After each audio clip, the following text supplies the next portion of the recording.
Now, the question is, how do you learn to do that? So to be clear, my little talk there enabled you to do what that's new?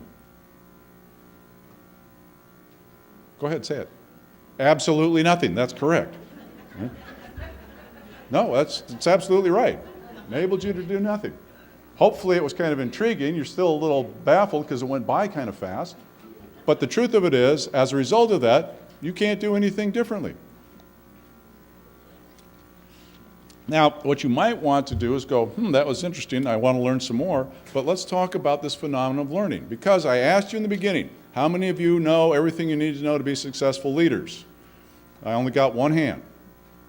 All right, and I suspect if I asked the question again, she wouldn't raise her hand again.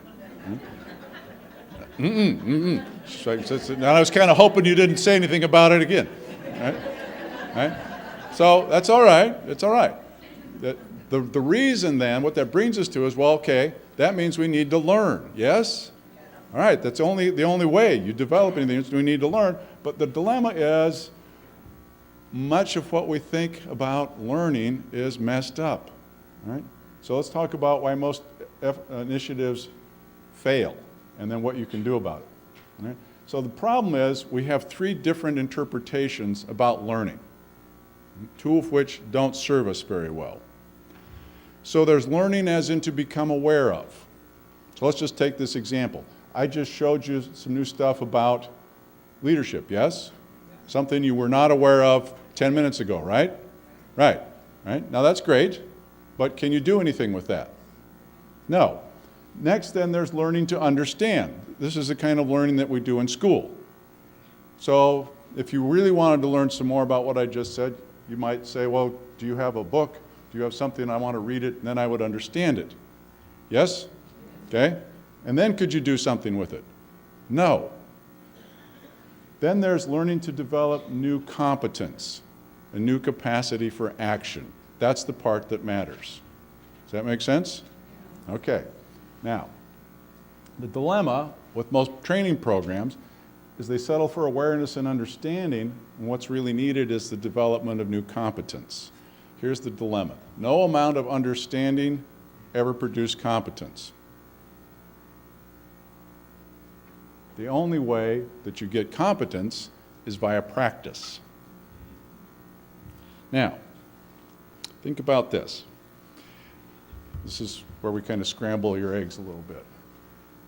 We've been taught that learning always occurs up here, and it ain't necessarily so, right? While the mind understands, and understanding can occur in an instant, it's actually your body that learns.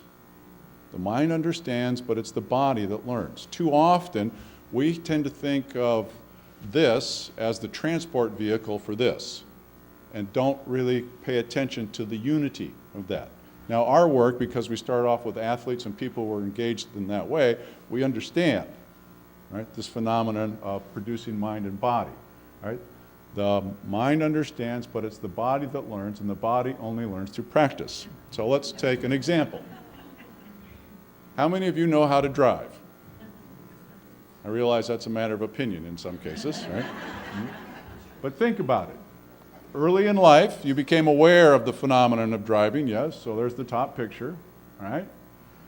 Then at 16, 17, however old it was, you started the process of learning how, right? So in reading the driver's manual, you became aware of and understood the rules of the road, correct? Okay? But no matter how much you read the book, did that enable you to drive? No, right?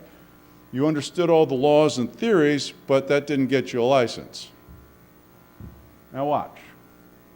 The state then didn't say to you, I want you to visualize yourself driving, right? And say these driver's affirmations. We'll give you a license. No.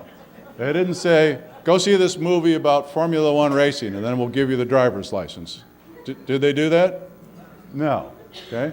Did they say, read the 1 Minute Driver or Chicken Soup for the Driver's Soul or Who Moved My Driver's License? No.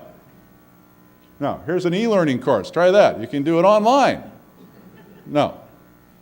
Did they say, do any or all those and then we'll give you a driver's license? No. What did they say? Exactly. All right? Worst job in the world, driving instructor. Oh my God. Can you imagine? This is where all the Valium in the country goes. Think about it, being in a carload of teenagers that you're teaching to drive. No, thank you. All right, so the point of this is you had to practice before you could get the license.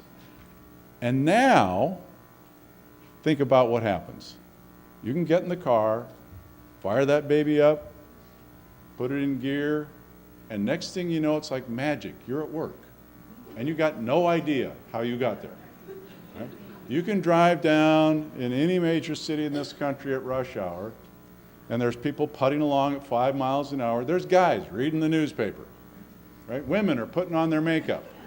Right? Everybody's eating breakfast, or the thing now that we're not supposed to be doing at all, which is texting. All right? All right? Why? Because you have what we call embodied the competence of driving.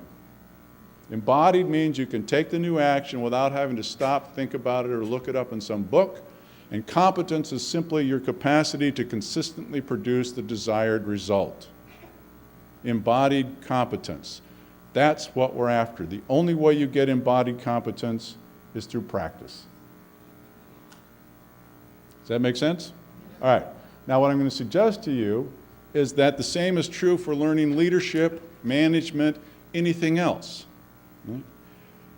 No amount of understanding is going to produce competence. And the dilemma with it is when we settle for doing tips and techniques and that sort of stuff, we actually produce cynicism, which is one of the very things we're trying to fight against.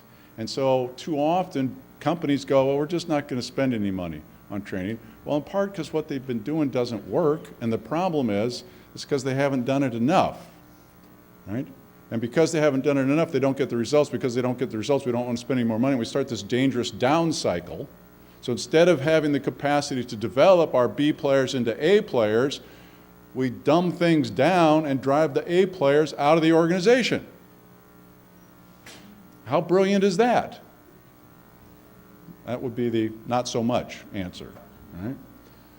So as I said, none of this is going to do you guys much good. You're going to build new competence with practice. The challenge is then to design practices for yourself that are going to be effective in putting together the new enduring competencies that you need for the new world that we're stepping into.